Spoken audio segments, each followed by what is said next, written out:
God's Word. Today's readings, May 24, Numbers 33, Psalm 78, 1 through verse 37, Isaiah 25, and 1 John 3.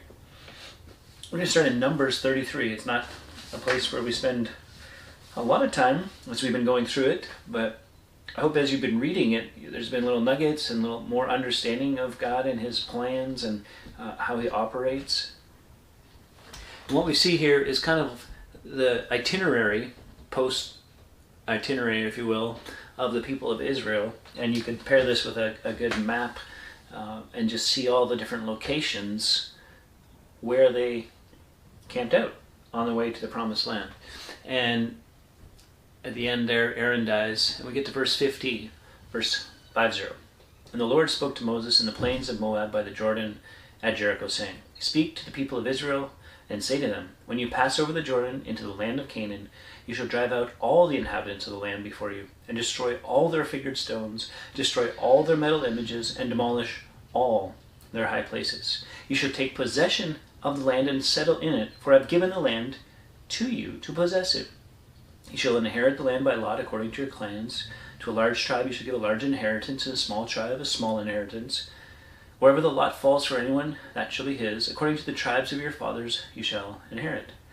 But, verse 55, if you do not drive out the inhabitants of the land from before you, then those of them whom you let remain shall be as barbs in your eyes and thorns in your sides. And they shall trouble you in the land where you dwell. And I will do to you as I thought to do to them.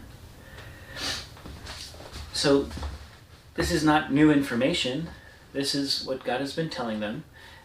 To go to the land, to possess it, to take it, it's theirs, I'm giving it to you. And, the reason they never did, of course, because, the 10 spies said, no, there's giants, and the people listened to them instead of to Joshua and Caleb.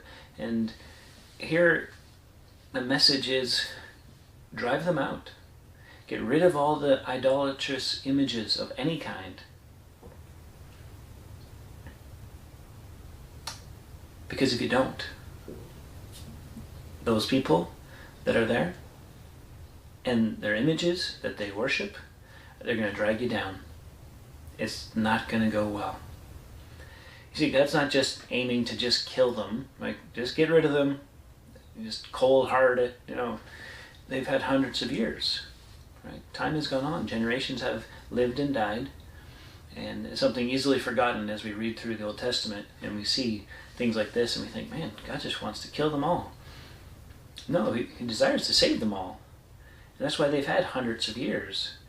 And they've heard about the God of Israel. And they've heard of what He has done and how great He is. And they've had opportunities to respond to Him, and they have not. And so the message is complete separation. If you don't separate yourselves from them, it's going to drag you down. And it's kind of similar to what we were looking at in 1 John chapter 2 yesterday. This idea of the things of this world. We're not to be involved in them so much so that it's our heart, mind, and soul, right? That we're in the world, but we're not of the world. And this is true way back then. And God knew that. And He knew that if they left those people and their idolatrous images and practices, that eventually they'd be sucked in.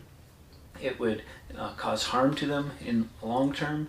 And so God would have to bring discipline and punishment upon them. And that's what's going to happen in the ensuing years. So there's a message here for us. Be careful to the attachments and things of this world. Don't let them get hooks in you.